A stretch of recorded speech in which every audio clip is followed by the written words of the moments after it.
Assalamualaikum warahmatullahi wabarakatuh. Waalaikumsalam warahmatullahi wabarakatuh. Gimana kabar anak ibu sekarang? Alhamdulillah. Alhamdulillah ya. Yang jelas kita harus selalu bersyukur ya, karena dengan kesehatan kita bisa melakukan semuanya ya, melakukan semuanya. Terutama kalian sudah bisa hadir di sekolah ini untuk mengikuti pelajaran. Ya, nikmat yang Allah berikan harus kita syukuri. Kalian diberi nafas, kalian diberi kesehatan, apapun itu adalah nikmat dari Allah. Oke, sebelum kita mulai pelajaran, selain ucapan syukur kita kepada Allah Subhanahu Wa Taala, kita juga mengharapkan apa yang kita pelajari hari ini menjadi berkah dan dapat kalian pahami untuk keesokan harinya. Baiklah, saya minta ketua kelas untuk memimpin doa. Semua siap? Berdoa mulai. Bismillahirrahmanirrahim. Ista'id tazim salam. Assalamualaikum warahmatullahi wabarakatuh. Waalaikumsalam warahmatullahi wabarakatuh. Baiklah, ibu absen dulu ya nak ya. Ade, Hadir Bu. Bulan, hadir Bu. Rizky Masanda, hadir Bu. Oke, sebelum kita memulai seperti biasa untuk meningkatkan rasa nasionalisme kalian dan cinta tanah air, kita menyanyikan lagu kebangsaan. Saat ini kita akan menyanyikan lagu Garuda Pancasila. Seperti biasa berdiri semua nak. Nah, semangat ya. Ini lagu semangat nih.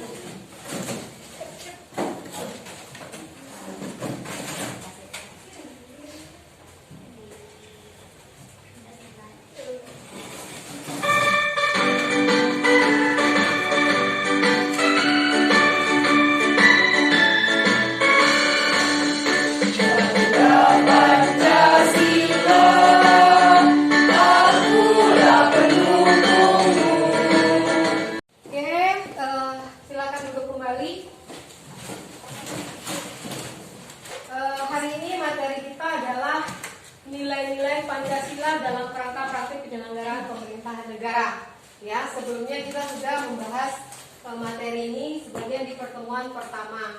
Jadi sekarang Ibu masih ingin mengingatkan kalian apakah masih ingat dengan materi yang sebelumnya.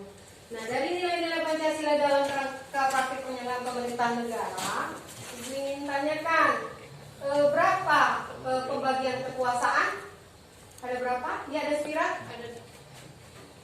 Ada dua, kekuasaan horizontal, Ya. yaitu kekuasaan berdasarkan fungsinya, dan vertikal, yaitu kekuasaan berdasarkan tingkatannya. Iya. Tepuk tangan sudah Spira. Nah, siapa yang kenal dengan Bapak ini? Gambar di depan. Siapa yang kenal? Kami Bu. Ya, Suci. Bapak siapa? Bapak Prabowo. Menteri apa Bapak Prabowo? Menteri Pertahanan. Menteri Pertahanan. Tepuk tangan untuk Suci. Selanjutnya ini Ibu siapa yang kenal dengan Ibu ini? Ya, Ibu siapa nak? Siapa? Enggak kenal? Ibu Sri Mulyani. Siapa yang bisa tuh angkat tangan bertanggung jawab dengan jawab? Ya, Gita. Ibu Sri Mulyani. Ibu Sri Mulyani, Menteri apa dia? Menteri Keuangan. Ibu Menteri Keuangan.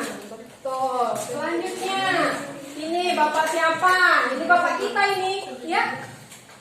Bapak Nadiem Makarim, Itu Menteri Pendidikan.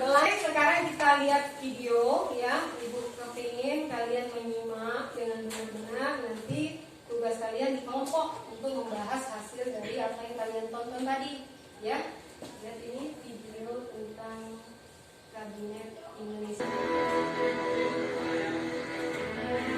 Mekanisme pemilihan menteri oleh Presiden Joko Widodo kali ini dikritik pemerhati pemberantasan korupsi. Tadi sudah kalian lihat video, ya. Apa yang kalian hasilkan dari video itu tadi? Siapa yang lihat? Ya, Adik? Pada video tadi itu memperlihatkan bahwasanya Presiden mempunyai hak prerogatif dalam memilih para menteri. Dan pada pemilihan menteri Kabinet Indonesia Maju kemarin, pada tahun 2019 yang lalu Presiden tidak melibatkan KPK maupun badan-badan yang lain dalam pemilihan menteri. Berarti hal itu tersebut termasuk dalam bagian dari hak prerogatif Presiden.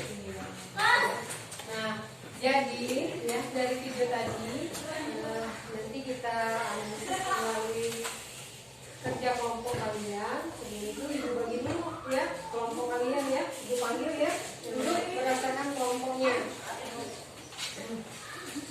Kelompok satu sebelah kanan ibu ya, langsung bergabung. Ada Ade, ada Febriza, ada Sinta, ada Suci. Silakan di sebelah kanan ibu. Di kelompok satu. Nah di kelompok dua, Eli, Nur Sapita, Tito, Adam. Kelompok 2 di tengah ibu. Jadi di posisi belakang biar nampak beda-beda kelompoknya. Di kelompok 3 di selebihnya ya. Kelompok 3 ada Gita, Mulan, Rizky Marsanda, dan Elvira. Di kelompok 3. Ini di kelompok 1 kalian akan membahas menurut kalian boleh atau tidaknya suatu lembaga negara dalam hal kementerian dievaluasi kinerjanya oleh Presiden. Itu kalian bahas. Yang kelompok 2 pembahasannya yaitu apa saja yang menyebabkan suatu kementerian negara berkinerja kurang memuaskan. Ya. Ini kelompok 2. Kelompok 3 bagaimana cara mengatasi permasalahan tersebut. Maksudnya kinerja kementerian yang tidak baik, ya, tidak bagus. Nah itu kalian cari dan kalian diskusikan dengan teman sekelompok kalian. 15 menit cukup ya, Dek ya? Cukup.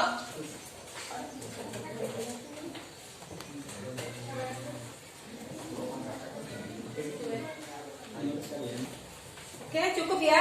Cukup. Sudah selesai semua? Kelompok gimana? Siap? Kelompok 2? Siap. Kelompok 3? Siap, Bu. Kita mulai dari kelompok 1 ya, presentasi dari hasil analisis kelompoknya. Silakan kelompok 1. Kelompok 2, kelompok 3 dilihat, didengar.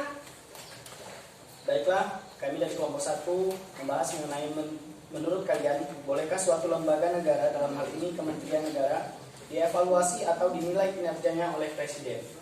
Nah, dari hasil diskusi kami menyatakan bahwa hal tersebut boleh dilakukan karena evaluasi kinerja kementerian atau lembaga negara adalah bagian dari proses kebijakan.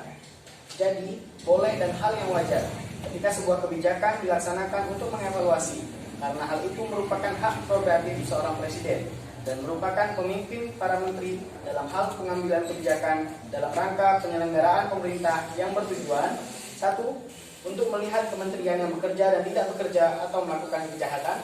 2. Evaluasi terhadap menteri merupakan bentuk pertanggungjawaban pemerintahan yang dipimpin presiden terhadap rakyat. Dari kelompok 2, kelompok 3 setuju dengan apa ini dipaparkan oleh kelompok 1? Setuju? Sudah melihat? Ya, kita lanjutkan di kelompok 2. Di sini kelompok 2 akan menjelaskan faktor apa saja yang menyebabkan suatu kementerian negara berkinerja kurang memuaskan. Iya. 1. Kurangnya sosialisasi kementerian negara dengan rakyat, sehingga satu sama lain kurang sependapat. 2. Kinerja pegawai rendah atau kurang aktifnya pegawai dalam tugas-tugasnya. 3. Adanya praktek korupsi yang merugikan rakyat. Masih semangat? Masih. Semangat. Tadi kita sudah berdiskusi antar kelompok ya. Sekarang kalian ditugaskan untuk mengerjakan tugas di halaman 18 di buku paketnya masing-masing. Lihat di situ ada tabel ya. Tugas ini sendiri-sendiri ya. Boleh kalian browsing, boleh silakan. Di buku paket juga kalau ada sumbernya, silakan kerjakan. Ibu kasih waktu 10 menit sebelum kita menutup pelajaran. Semua sudah harus siap dikumpulkan ya. Ini adalah nilai harian kalian yang akan dari yang kita pelajari tadi ya dari awal ya tentang pembagian kekuasaan ya, siapa saja yang menjalani kekuasaan di Indonesia ya, sudah itu kedudukan dan fungsi kementerian. Sekarang Ibu bertanya ke kalian, siapa yang dapat mengambil kesimpulan dari pelajaran tadi? Siapa? Ya, bisa? Jadi kesimpulannya sistem pemerintahan yang Indonesia pegang itu sistem pemerintahan presidensial, di mana sistem ini ya memegang kekuasaan tertinggi antara yang sangat kuat itu presiden, di mana ia menjadi kepala pemerintah sekaligus juga menjadi kepala pemerintahan. Terima kasih, tepuk tangan untuk apa lagi yang bisa? Ya, Ade. Kesimpulan dari pembelajaran hari ini yaitu adalah presiden dan wakil presiden itu dipilih melalui pemilihan umum. Nah, setelah pemilihan umum, barulah presiden terpilih membentuk suatu kabinet yang di dalamnya para menteri dan lembaga non-menteri.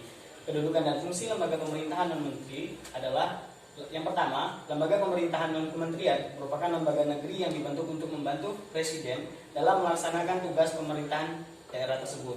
Dan yang kedua, lembaga pemerintahan non-kementerian berada di bawah presiden dan bertanggung jawab langsung kepada presiden, menteri maupun penjabat setingkat menteri yang terkait.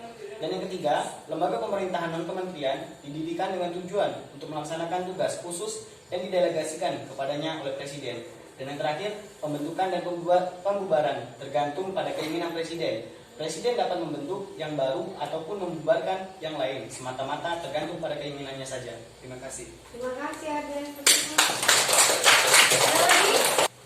Pelajaran kita sudah berakhir, ya. Tapi tetap kalian lanjutkan di rumah nanti, ya.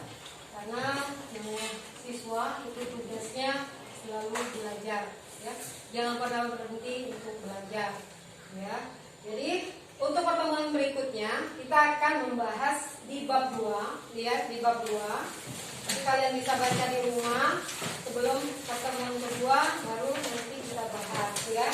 Di situ ada ketentuan Undang-Undang Negara Republik Indonesia tahun 1945 dalam kehidupan berbangsa dan bernegara. Jadi bisa kalian baca-baca di rumah ya, yang penting-penting bisa kalian garis bawahi. Nah, nanti di pertemuan kedua baru kita bahas secara bersama. Bisa, Nana? Bisa. Oke. Sebelum ditutup, tadi awalnya kita berdoa, terakhir kita harus juga berdoa, mengucapkan pelajaran kita sudah selesai dan berjalan dengan baik, dan apa yang kalian dapatkan bisa kalian terapkan untuk di kehidupan kalian masing-masing nantinya ya. Tua kelas pimpin doa. Semua siap? Berdoa mulai. Bismillahirrahmanirrahim. Said, ta'zim salam. Assalamualaikum warahmatullahi wabarakatuh. Waalaikumsalam warahmatullahi wabarakatuh. Hati-hati di jalan. Semoga sampai dengan selamat di rumah ya. Yang belum sholat ya, yang belum sholat zuhur hari ini ya. Jam ini sholat zuhur belum habis. Dan kalau bisa langsunglah buka buku kembali, belajar kembali ya. Karena semua harus kita lewati dengan kebaikan. Oke.